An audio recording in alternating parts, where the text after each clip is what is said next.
बिस्मिल्लाहिर्रहमानिर्रहीम। एक दिन एक मुजरम नूं दित्ती जज ने ये सज़ा। एक दिन एक मुजरम नूं दित्ती जज ने ये सज़ा, ये दोवें कन्न कट के वजूदों करो जुदा।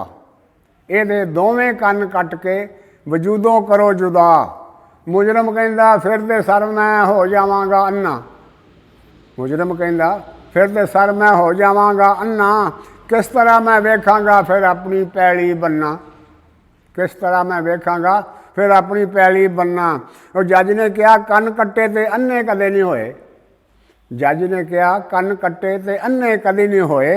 अखां दे नाल वेख लैंदे ने सारे टिब्बे टोए। अखां दे नाल वेख लैंदे ने सारे टिब्बे टोए। वो मुजरम कहंदा साहब जी फिर मैं किहड़े पासे जांगा। मुजरम कहंदा साहब जी फिर मैं किहड़े पासे जांगा। वो नज़र दी ऐनक जज साहब मैं